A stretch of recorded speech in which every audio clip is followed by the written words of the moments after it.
Hallelujah, praise the lord. প্ৰভু যীশুৰ মধুৰ নামত আপোনালোক সকলোকে স্বাগতম জনালোঁ। আশা কৰোঁ আপোনালোক সকলোৱে ভালে আছে। প্ৰভু যে অকল ঈশ্বৰে আমাক সুন্দৰ দিন সুন্দৰ বতৰ পেলাই দি আছে, তাৰ কাৰণে ঈশ্বৰৰ ধন্যবাদ দিওঁ।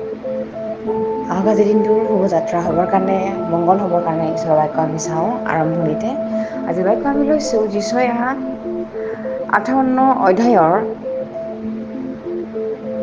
8 পদ। এতিয়া 58 8 পদত আমাৰ কাৰণে কৈ আছে,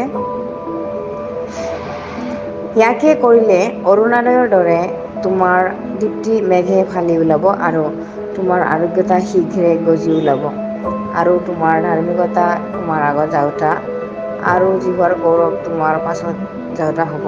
হালেলুয়া, প্ৰেজ দ্য লৰ্ড। ঈশ্বৰৰ ধন্যবাদৰ কাৰণে ঈশ্বৰৰ ধন্যবাদ দিওঁ। প্ৰভু তাতে আমি কেনেকৈ ঈশ্বৰৰ লগত থাকিব লাগে আৰু আমি কেনেকৈ থাকিলে ঈশ্বৰৰ আশীৰ্বাদবিলাক আমি পাওঁ। সত্যতাত থাকিব লাগে, আমি বিশ্বাসত থাকিব লাগে, তেওঁৰ বাক্যত আমি চলিব লাগে, তেওঁৰ যিটো ইচ্ছা আমি সেইটো কৰিব লাগে। আমি নিজৰ ইচ্ছামতে নিজৰ বুদ্ধিত আমাৰ জীৱন যাপন কৰিব নালাগে, কিয়নো ঈশ্বৰে সকলো আমাৰ কাৰণেই বনাইছে। সকলো সৃষ্টি মানুহৰ কাৰণেই বনাইছে আৰু ঈশ্বৰে আৰু কি ল'ব মানুহৰ পৰা। আমি মানৱ জাতিয়েই ঈশ্বৰৰ সৃষ্টিকাৰী বস্তুৱে হয়। Hallelujah, praise the lord. সেইকাৰণে যদি আমি ঈশ্বৰৰ লগত থাকোঁ, আমি যদি দৰিদ্ৰক দান দিওঁ, দুখীয়াবিলাকক সহায় কৰোঁ, তেওঁৰ বাক্যই কৈছে দৰিদ্ৰক দান দিলে আমি জিহুৱাকে দান দিয়া দৰে হয়। আমি কোনোবা ঘৰ নথকা, খাবলৈ নোপোৱা এনেকা মানুহবিলাকক সহায় কৰিলে আমি জিহুৱাকে সহায় কৰা বুলি হয়, বাক্যই কৈ আছে। সেইকাৰণে আমি যদি এনেকুৱা কৰোঁ, তেনেহ'লে আমাৰ আশীৰ্বাদবিলাক কেনেকুৱা আহিব কৈছে ইয়াতে, অৰুণোদয়ৰ দৰে মেঘে ফালি ওলাব বুলি কৈছে। আমাৰ দীপ্তিবিলাক, আশীৰ্বাদবিলাক, ঈশ্বৰৰ আশীৰ্বাদবিলাক আমাক মেঘে ফালি দিয়াৰ দৰে আশীৰ্বাদ কৰিব। হালেলুয়া। যেতিয়া ডাৱৰীয়া হৈ থাকে, মেঘে ঢাকি থাকে আকাশবিলাক, তেতিয়া ৰ'দ ওলাবৰ কাৰণে আমি প্ৰাৰ্থনা কৰোঁ।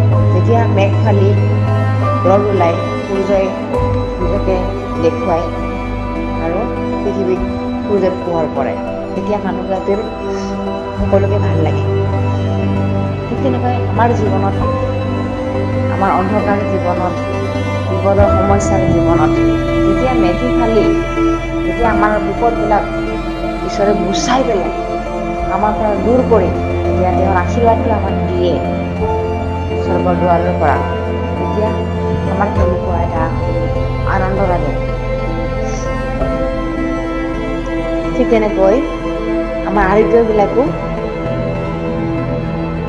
শীঘ্ৰে গজি ওলাব বুলি কৈছে। তাৰমানে আমি সুস্থ হ'ম, আৰোগ্য হ'ম, ভাল হ'ম, স্বাস্থ্য ভাল হ'ব। আৰু ইয়াতে কৈছে জিহুৱাৰ গৌৰৱ তোমাৰ পাছত যাওঁতা হ'ব। আমি যদি ঈশ্বৰৰ লগত থাকোঁ, ঈশ্বৰৰ আমাৰ সংগে সংগে যাব আৰু তেওঁক দিয়া গৌৰৱবিলাক, প্ৰশংসাবিলাক আমাৰ পাছত যাব বুলি কৈছে। আৰু মানুহবিলাকে চাই পাব, এইজন জিহুৱাৰ মানুহ, এইজন জিহুৱাৰ ভক্ত হয়, এইজন নিশ্চয় জিহুৱাৰ লগত আছে, এইটোহে মানুহে চিনি পাব। Hallelujah, praise the lord. আৰু ইয়াতে কৈছে তোমাৰ ধাৰ্মিকতা তোমাৰ আগত যাব কৈছে। যিটো আমি ধাৰ্মিকতাত চলি আছোঁ, প্ৰাৰ্থনা, আৰাধনা, ঈশ্বৰৰ বাক্যত, এইটোৱে ধাৰ্মিকতা। আমি ধাৰ্মিকতাত যিটো যীশুখ্ৰীষ্টই তেওঁৰ ধাৰ্মিকতাটো আমাক পিন্ধালে, তেওঁৰ স্বৰ্গীয় ধাৰ্মিকতা, প্ৰেমময় ধাৰ্মিকতা, সেইটো আমাক পিন্ধালে, আমাৰ ভিতৰত যীশুহে জীয়াই আছে।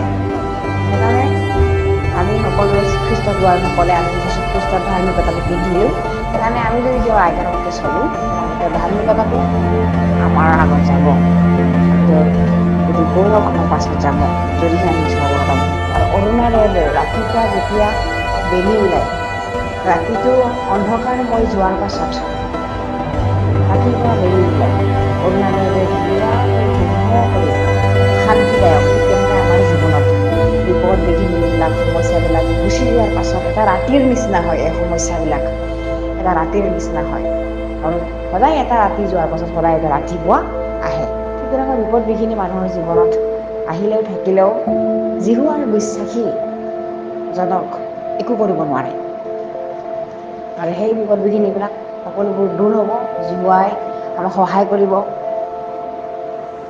আৰু আমাক অৰুণোদয়ৰ দৰে মেঘে ফালি আমাৰ কাৰণে দীপ্তিবিলাক ওলাব, আশীৰ্বাদ ওলাব, গৌৰৱ ওলাব ঈশ্বৰৰ লগত যদি আমি থাকোঁ। Hallelujah, praise the lord. মই বিশ্বাস কৰোঁ আমি সকলোৱে তেওঁৰ বাক্যত আৰাধনাত বিশ্বাসত আমি আছোঁ, সদায় থাকিম। আহক আমি একেলগে প্ৰাৰ্থনা কৰোঁ। ধন্যবাদ প্ৰভু সুন্দৰ বাক্যৰ কাৰণে। তুমি জীৱিত ঈশ্বৰৰ সহায়কৰ্তা ঈশ্বৰ, তোমাৰ বেলেগ কোনো নাই। তোমাৰ দয়া কেনে মহান, অৰুণোদয়ৰ দৰে দীপ্তি হে প্ৰভু তোমাৰ আশীৰ্বাদবিলাক সদায় যাতে আমি তোমাৰ লগত থাকোঁ, তোমাৰ অনুগ্ৰহ যাতে আমাৰ লগত থাকে প্ৰভু, তুমি এনেকৈ আশীৰ্বাদ কৰিবা। আজি দিনটো তোমাৰ হাতত সমৰ্পণ কৰি সকলো যাচনা নাচৰতি প্ৰভু যীশুৰ নামত অৰ্পণ কৰিছোঁ। আমেন, প্ৰেইজ দ্য লৰ্ড।